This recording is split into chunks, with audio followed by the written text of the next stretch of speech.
PEGI 16. Raids are all about a fire team of 6 journeying out into the unknown and accomplishing the impossible. Those 6 are forever enshrined into the history of the game. It's aspirational content. It's supposed to be something that's difficult. It's supposed to be something that makes you sweat and think a little bit more than everything else in the game. I feel that everyone can do if they put forth the effort.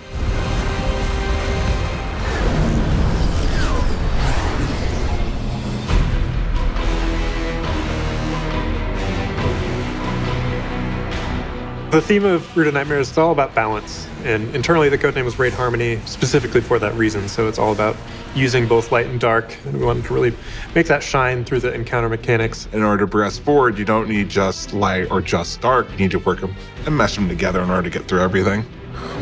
You've arrived. Good.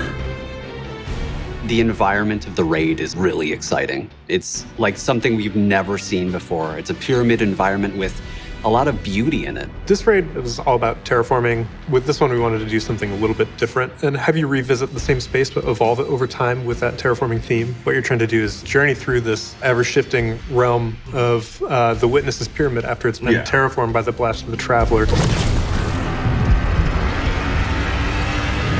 Our whole process starts off with a huge brainstorming session. Everyone that's a part of Raids and Dungeons gets to join it. As that develops, we get core ideas of what we want to pull out, and then from there, designers come in and pick up the idea. So like Skizzen was a big one. For that encounter, we developed jump pads that you can shoot and launches your character across the arena, and we're like, oh, that's really fun. After some testing where people died a bunch. Only a few times. Only a dozen or once so. Or twice. It's fine.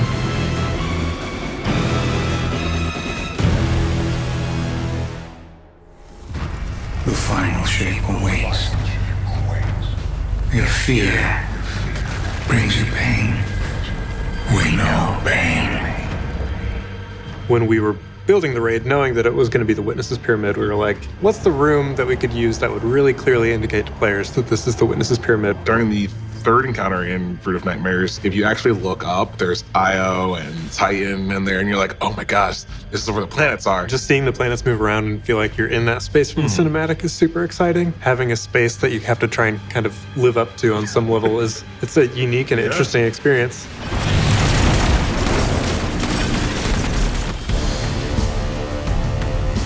We want to pay off big story threads. Like that's one of the things that is really critical for us on Raids and Dungeons is having a boss that you're excited about wanting to kill them because you know who they are, you know what they've been doing. Nezarek, he whispers to people in your brain. It's not a thing that you like other people to be in. On Neomuna, there's the CloudNet. All the citizens who are in there, they're sort of getting their brains infected by his whispers. Free me.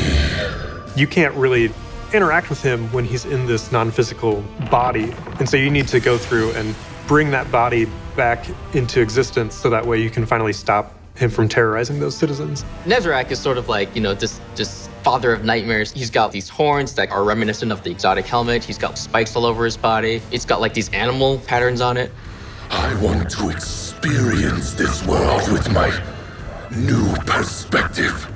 He's broken up into a bunch of pieces and he's dead, but he gets revived using the Traveler's Light. So he becomes half nightmare, pyramid sort of creature, half light. When you see something in front of you in the game and then it looks angry and it has a beast, kind of like animal sense to it, and it moves, you want to get out of the way. The Raid Exotic is a shotgun. It's this double barrel shotgun that's like flaming on one side and there's ice coming out on the other. And I was like, whoa. And I had people and friends in tests that like aren't even involved in raids. I'm like, yo, you gotta check this out. It feels so unreal in the best way, blending both light and darkness. It will fire first its stasis shot, and then it will fire its solar shot. Very opposite ends of the spectrum, both dark and cold. Right, the other being light and hot. Something about wielding that just in a quick 1-2 kind of sets my brain alight, and also plays very nicely with the themes of the raid. I cannot wait to use it. You can assume it drops. I just have to get it first.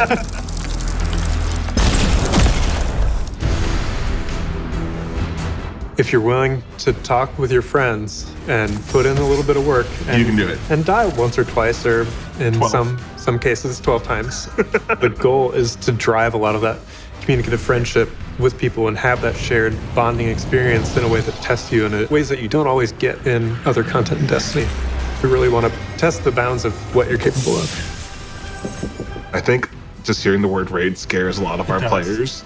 And I always tell people, I'm like, we're doing something that's fun, that's a little bit more difficult than you're used to, but still a ton of fun.